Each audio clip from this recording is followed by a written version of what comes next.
When I returned from my 90-day rehabilitation program, I expected to find my house exactly as I'd left it. What I found instead was my son Marcus living there with his girlfriend Amber, claiming they were just helping with maintenance. They said they'd move out within the week, just temporary house sitting, or so I thought, until I discovered what they'd really been doing in my absence. What started as unauthorized house guests became something that nearly cost me everything I'd worked 40 years to build, and that was only the beginning. Don't forget to subscribe to the channel and comment where you're watching from. The taxi pulled into my driveway at 3:47 p.m. on a Tuesday in late September. I remember the exact time because I'd been counting down the minutes for the last week of treatment. 90 days clean, 90 meetings, and enough group therapy sessions to last me a lifetime. The oak tree in my front yard had turned gold while I was gone, and the lawn needed cutting badly. But what struck me first wasn't the overgrown grass or the scattered leaves on the walkway. It was the unfamiliar Honda Civic parked in my spot. I paid the driver and pulled my single duffel bag from the trunk. The weight of it felt good in my hands. Everything I owned that mattered fit in one bag now. Recovery teaches you that. I'd left for Riverside Recovery Center with 2 suitcases full of clothes I thought I needed. I was coming back with the basics and a clarity that felt sharp as winter air. The front door was unlocked. That stopped me cold on the porch. I'd lived in this house for 18 years, and that door had never been left unlocked during the day. Not once. I pushed it open slowly, the hinges giving their familiar creak. "Hello?" I called out, stepping into the foyer. The smell hit me first, something floral and sweet, like vanilla candles. Then I noticed the shoes by the door, work boots that weren't mine, and a pair of pink sneakers, size 7 at most. Women's shoes, in my house. "Dad?" Marcus appeared at the top of the stairs, pulling a t-shirt over his head. His hair was messy, and he had that look people get when they've been woken from a nap. Behind him, I caught a glimpse of someone moving in the hallway. Blonde hair, quick footsteps. "Marcus." I set my bag down carefully. "Whose car is in my driveway?" He came down the stairs, each step deliberate, like he was buying time to think. "Dad? Hey, you're back early. Thought you weren't coming until Thursday." "I'm back when I said I'd be back. Tuesday afternoon." I kept my voice level. Recovery had taught me that too. How to stay calm when every instinct was telling me to raise my voice. "Whose car?" "That's Amber's." He reached the bottom of the stairs and stood there, hands in his pockets. "My girlfriend, I told you about her. You told me you were dating someone. You didn't tell me she was living in my house." A woman appeared at the top of the stairs, early 20s, blonde, wearing one of my old Cardinals t-shirts that hung loose on her small frame. She looked nervous, like a deer caught in headlights. "Amber, come down here." Marcus called up to her. She descended slowly, bare feet silent on the carpet. "Mr. Patterson," she said, extending her hand. "I'm so sorry. Marcus said you wouldn't mind if I stayed here while you were away. We were just keeping an eye on the place." I looked at her hand but didn't shake it. Instead, I walked past them both into the living room. The coffee table had been moved. My recliner was in a different spot, angled toward the TV instead of the window where I liked to read. There were magazines I'd never seen before scattered on the side table. Cosmopolitan, People, Us Weekly. "You moved my furniture," I said. "Just a little," Marcus said quickly. "For better TV viewing. We thought you'd like it." I walked into the kitchen. The refrigerator was covered with photos held up by magnets I didn't recognize. Pictures of Marcus and Amber at restaurants, at the lake, at what looked like concerts. In every photo, they looked happy, carefree, like people who didn't have a worry in the world. "How long have you been living here?" I asked, still looking at the photos. Marcus and Amber exchanged a glance. I caught it in the reflection on the refrigerator's surface. "We're not living here," Amber said. "We're just staying here temporarily. Marcus has been taking care of things while you were gone, mowing the lawn, checking the mail, making sure everything was secure." I opened the refrigerator. It was fully stocked: eggs, milk, lunch meat, condiments, leftovers in glass containers. The kind of food supply you keep when you're feeding 2 people regularly, not the minimal groceries you buy for occasional visits. "Looks like you've been eating here regularly." "Well, yeah," Marcus said. "It made sense to stay over sometimes, especially when I was doing work on the house." "What work?" He gestured vaguely toward the back of the house. "You know, maintenance stuff." "Fixed the loose board on the deck, cleaned out the gutters, touched up some paint." I walked to the back door and looked out at the deck. The board he mentioned was indeed fixed. I could see the newer wood and fresh screws, but I also saw something else: a small patio table and 2 chairs that hadn't been there before, along with a gas grill that definitely wasn't mine. "Where did the grill come from?" "That's mine," Amber said quietly. "I brought it over for a barbecue we had last weekend. I can move it." "What barbecue?" The silence stretched long enough that I turned around to face them. They were standing close together now, Marcus's arm around Amber's waist in a protective gesture that told me more than their words had. "Just a few friends," Marcus said finally. "Nothing big." I walked back through the kitchen and down the hallway toward my bedroom. The door was closed. I opened it and immediately saw that my bed had been slept in recently. The covers were rumpled, and there were 2 pillows with head impressions instead of the single pillow I'd left. "You've been sleeping in my bed." "Dad, look." I held up my hand to stop him. I needed a moment to process what I was seeing. In treatment, they teach you to pause before reacting, to take inventory of your feelings before you speak. What I was feeling was a mixture of anger, disappointment, and something else, a kind of violation I hadn't expected. I opened my dresser drawers. My clothes had been moved around, pushed to one side to make room for other items. Women's underwear, t-shirts that were too small to be Marcus's, a hair straightener cord tangled among my socks. "This is what you call house-sitting."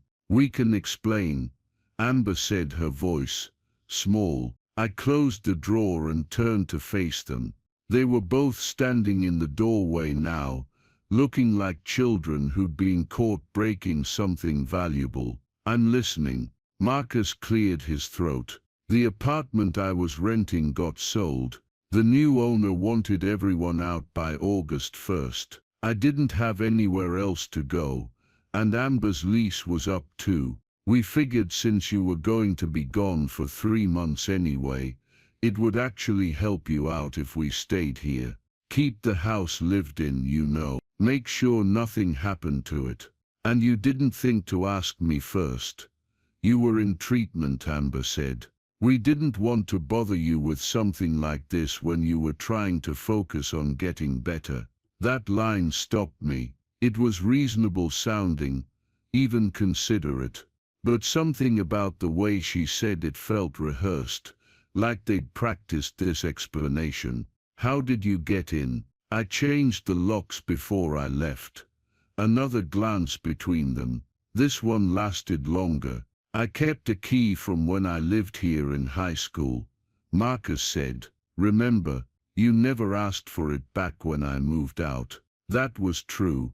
When Marcus graduated and got his first apartment, I'd never thought to ask for the spare key back. At the time, I was proud that my 18-year-old son was independent enough to move out on his own. The key had seemed like a small thing. So you just decided to move in? Temporarily, Amber repeated. We were going to be out before you got back. We just needed a few more days to find something else. I walked back to the living room and sat in my recliner, or rather, where my recliner now sat, facing the TV instead of the window. The cushion felt different, worn in spots that didn't match my body. How many people know you've been living here? What do you mean? Marcus asked. You mentioned a barbecue. You've been posting photos on social media. I assume given all the pictures on the refrigerator. How many people know that you've been living in my house while I was in rehabilitation? The question hung in the air. I could see them both thinking, probably trying to calculate how much trouble they might be in depending on their answer. A few friends, Marcus said finally, but everyone knows it's temporary. Do they know I didn't give you permission? Silence. I stood up and walked to the front window. The Honda Civic was still in my driveway, and now I noticed something else. There was a parking permit sticker on the windshield, the kind you get for apartment complexes or college campuses. But this one had an address on it, and the address was mine. Amber, I said, not turning around. Is my address on your driver's license? What? Your driver's license? Did you change your address to this house? I heard Marcus whisper something urgent, but I couldn't make out the words. I had to, Amber said. For work. They needed a permanent address. I turned around slowly. You changed your legal address to my house while I was in rehab, without asking me. It was just temporary, she repeated, but the words sounded hollow now. What else? I asked. What else haven't you told me? They looked at each other again, and I realized I was watching a conversation happen in glances and micro-expressions. A conversation I wasn't part of, but that was definitely about me. Dad, maybe you should sit down, Marcus said. I'm fine standing. What else? He took a deep breath. We've been getting some of your mail, bills, mostly. And there were a few things that needed to be taken care of while you were gone. My stomach dropped. What kind of things? Nothing major, just some overdue notices. Stuff like that. I took care of it. How did you take care of it? Marcus looked at the floor. I signed your name on a few checks, just to keep things current while you were away. The room went very quiet. I could hear the refrigerator humming in the kitchen, the tick of the wall clock, a car passing on the street outside. But in that house, with those two people who had clearly been living there for months, it felt like the silence had weight. You forged my signature. I prefer to think of it as helping out, Marcus said, trying for a light tone that didn't land. You know, son, helping his father while he's indisposed. Indisposed. I repeated the word like it tasted bad. Is that what you call addiction treatment? That's not what I meant. But I was already walking back toward my bedroom, this time to check something specific. I opened the closet and pulled down the small fireproof safe from the top shelf. It was still locked, but it felt lighter than it should have. Do you have the combination to this? No, Marcus said quickly. Dad, I would never. I set the safe on the bed and dialed the combination. Inside, my important papers were still there. Birth certificate, social security card, the deed to the house. But the envelope where I kept emergency cash was lighter than it should have been. Much lighter. There was $800 in here when I left. Neither of them spoke. I counted the bills in the envelope. $230. Where's the rest of my money? Dad, let me explain. Where is it? Marcus sat heavily on the edge of the bed. Amber stayed in the doorway, looking like she wanted to run. We had some expenses, living expenses, groceries, utilities, gas money. I kept track of everything. I was going to pay you back as soon as I got my next paycheck. You stole $570 from me. I borrowed it, without asking. You were in treatment. We couldn't exactly call and ask for petty cash. I closed the safe and set it back on the bed. My hands were shaking slightly, and I recognized the feeling from group therapy. It was rage, pure and simple, the kind I'd learned to identify and manage. But managing it didn't make it go away. I need both of you to leave, I said quietly. Dad, come on, let's talk about this like adults. I am talking about this like an adult. I'm telling you to leave my house. Now, where are we supposed to go? Amber asked. We don't have anywhere else. I looked at her, really looked at her, for the first time since I'd walked in. She was young, probably younger than I'd initially thought, early 20s at most. She had the kind of pale skin that showed stress easily, and right now she looked exhausted. That's not my problem to solve, I said. You created this situation. You figure out how to fix it. Can we have until the weekend? Marcus asked. Just a couple days to find something else. I wanted to say no. Every instinct was telling me to call the police right then and there, to have them both removed from my property immediately. But something held me back. Maybe the memory of my own son asking for help, even if he'd gone about it all wrong. Friday, I said. You have until Friday at noon. Everything out. Everything. Thanks, Dad. I really appreciate. Don't. I held up my hand.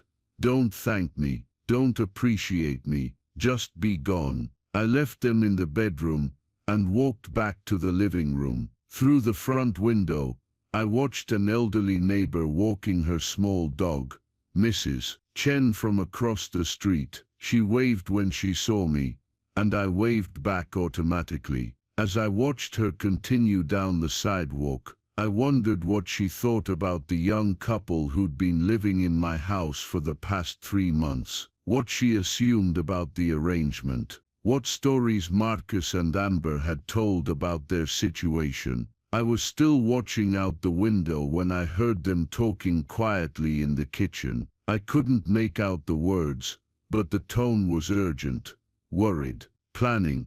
That's when it occurred to me that finding them in my house might not be the end of the story. It might just be the beginning, because people who are comfortable forging signatures and spending other people's money, people who can look you in the eye and call theft borrowing, those people don't usually limit themselves to one transgression. They usually just get better at hiding the rest. I walked back to my duffel bag by the front door and unpacked it slowly, putting my few belongings back where they belonged. As I moved through the house reclaiming my space, I started making mental notes of everything that seemed different, everything that didn't belong, everything that would need to be investigated once they were gone. Because now I had questions, and experience had taught me that when you start finding answers to questions you didn't want to ask, you usually find more than you bargained for.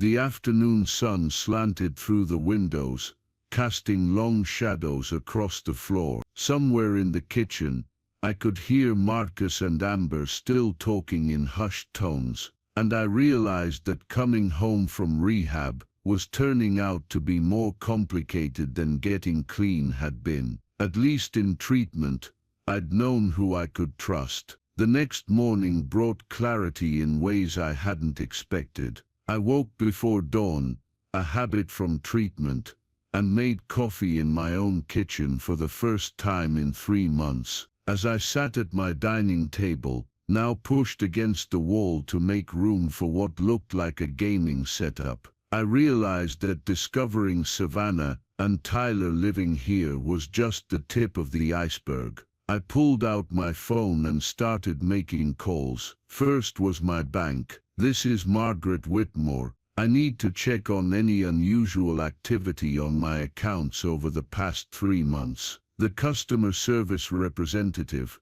Janet, was thorough. "Mrs. Whitmore, I show several large checks written from your account. Most were to utility companies, and what appears to be rent payments to Millbrook Gardens apartment complex. There's also a significant withdrawal from your savings account on August 15th. My stomach dropped. "How much?" $4,500. I nearly dropped the phone. That was money I'd been saving for post-treatment expenses, maybe some house repairs I'd been putting off. "Do you have the check images? I can email them to you right now." Within minutes, I was staring at photocopies of checks with my forged signature. The handwriting was decent. Clearly Tyler had been practicing. But what made my blood run cold was the memo line on the savings withdrawal. "Security deposit, new apartment." They hadn't just been living in my house, they'd been using my money to secure their next place. My phone rang before I could process this fully. "Mrs. Whitmore, this is Detective Sarah Chen, with Millbrook Police. We received your call yesterday about potential financial fraud." I'd called the police the evening before, after Savannah and Tyler had finally retreated to what they apparently considered their bedroom. "Yes, detective. It's gotten worse since we spoke." "How much worse?" I told her about the bank findings. She was quiet for a long moment. "Mrs. Whitmore, this isn't just unauthorized use of your home anymore. We're looking at identity theft, forgery, and grand larceny. Can you meet me at the station this morning?" An hour later, I sat across from Detective Chen in a small interview room. She was younger than I'd expected, maybe 40, with kind eyes that I suspected had seen too much. "Let me be direct," she said, spreading out the check copies I'd brought. "Your daughter and her boyfriend have committed multiple felonies. The question is what you want to do about it. What are my options? You can press charges, full prosecution. Given the amount involved and the duration of the fraud, they're looking at serious prison time." She paused. "Or you can try to handle this as a family matter, but understand that if you don't prosecute, there's nothing stopping them from doing this again." I thought about Savannah, as a little girl, how she'd cry when she accidentally stepped on an ant, how she'd insisted on putting bandages on her stuffed animals when they got hurt. "There's something else," Detective Chen continued. "We ran Tyler Morrison through our system. He has priors, 2 counts of credit card fraud in college, dismissed on a technicality. This isn't his first time. That decided it. I want to press charges against both of them." I closed my eyes. Against both of them. When I returned home, Savannah and Tyler were loading boxes into the Jeep. They stopped when they saw me pull into the driveway. "Mom, we're almost packed," Savannah called out, her voice artificially bright. "We found a great place across town. We'll be completely out by tomorrow. With the security deposit you paid using my money." The box in Tyler's hand slipped, spilling books across the driveway. Savannah's face went white. "I don't know what you mean." I pulled out my phone and showed them the bank statement I'd screenshot. $4,500, Tyler, withdrawn from my savings account on August 15th, 2 days after you forged my signature on 3 other checks. Tyler looked at Savannah, then back at me. "Mrs. Whitmore, I can explain." "No need. Detective Chen at Millbrook PD already explained it to me. Identity theft, forgery, grand larceny. I watched their faces change as each charge registered. She also explained Tyler's previous record. Savannah whirled to face Tyler. What is she talking about? It was college, he said quickly. Just some misunderstandings with credit cards. The charges were dropped. Because of a technicality, I added. Not because you were innocent. Savannah stared at Tyler like she'd never seen him before. You told me you'd never been in trouble with the law. Savannah, you lied to me. Her voice was rising. About how much money you were taking from my mother.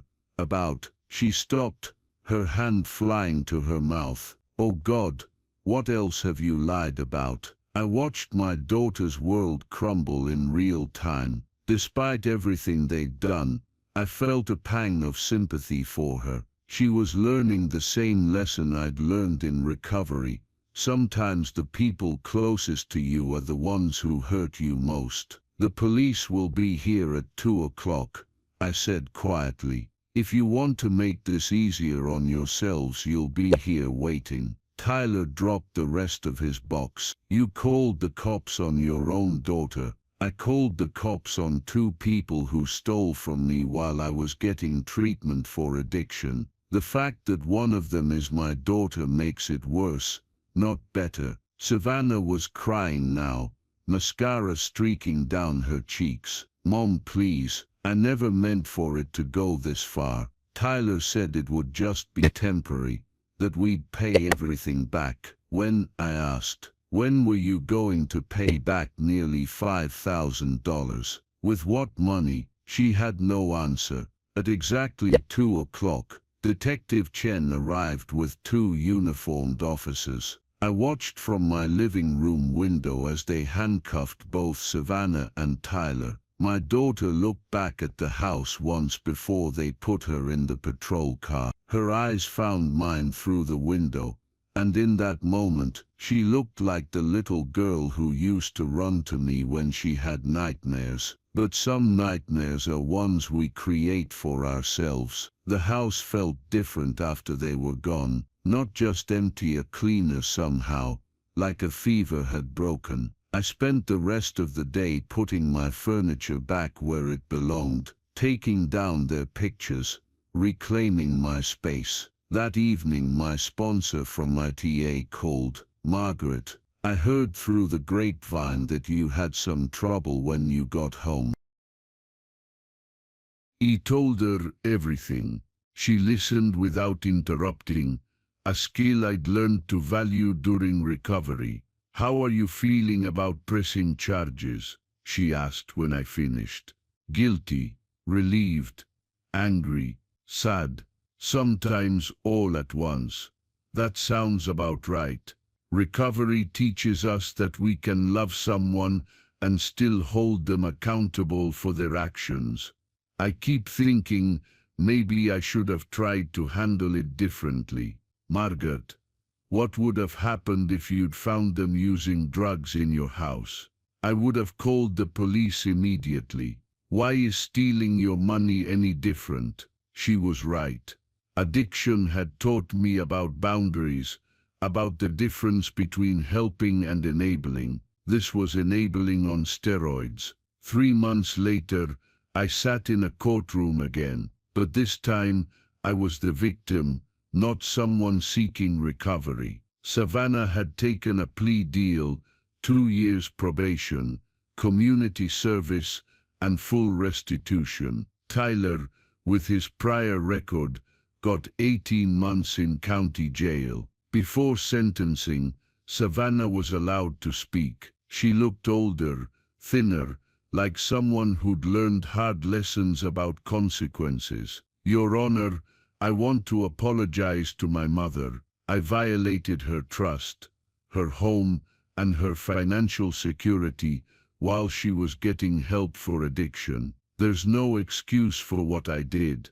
She turned to look at me. Mom, I know I can't undo the damage, but I want you to know that losing your respect has been the hardest consequence of all. After court, We stood on the courthouse steps together. It was November now, and the air had that sharp bite that promises winter. "What happens now?"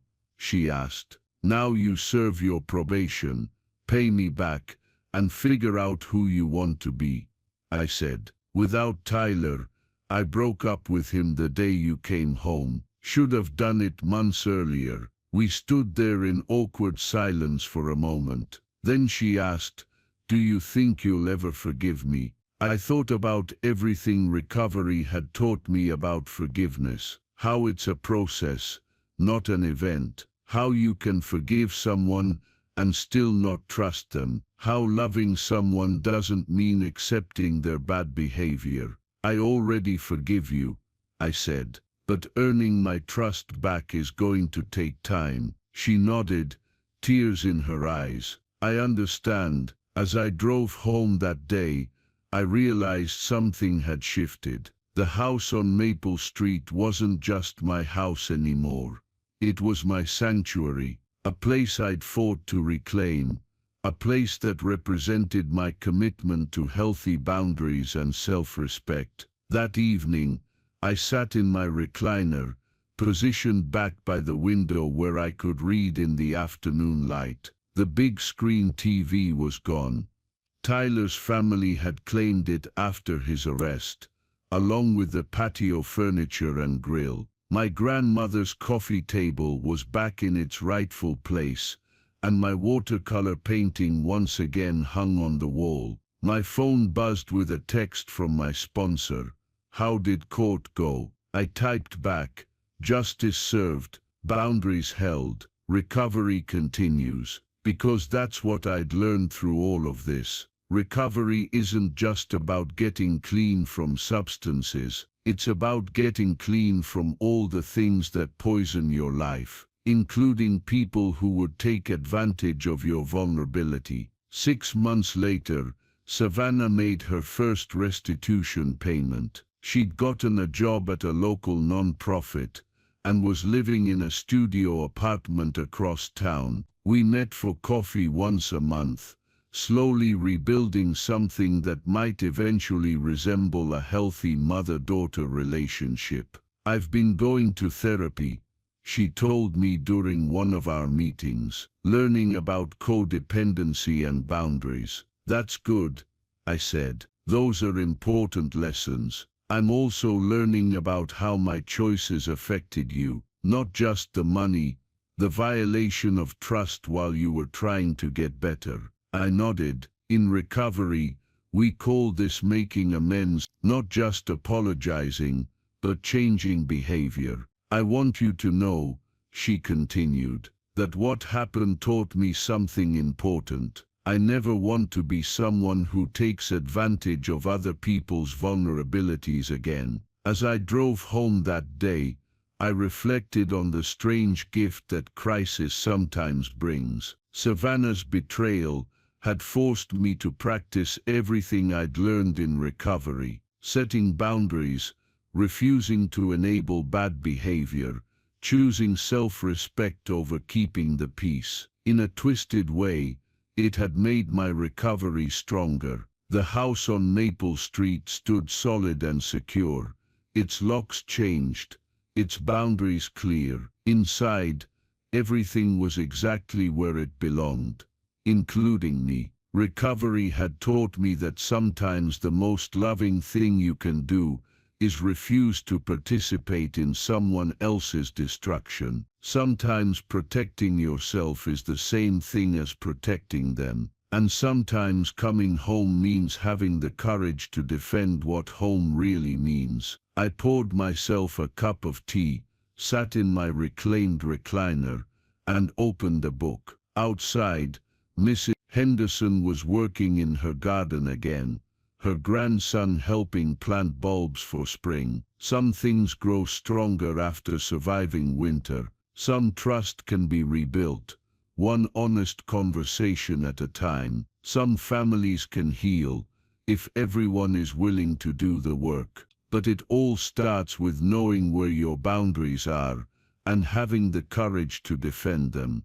The afternoon light slanted through my window, warming my face as I read. In the distance, I could hear children playing, their voices carried on the autumn breeze. It was the sound of hope, the sound of second chances, the sound of a life reclaimed. And for the first time in years, I was truly home. Thank you for joining me on this journey. If you liked this story, please like this video, subscribe to the channel, and share your thoughts in the comments. Remember, sometimes the hardest person to set boundaries with is family, but that doesn't make those boundaries any less necessary.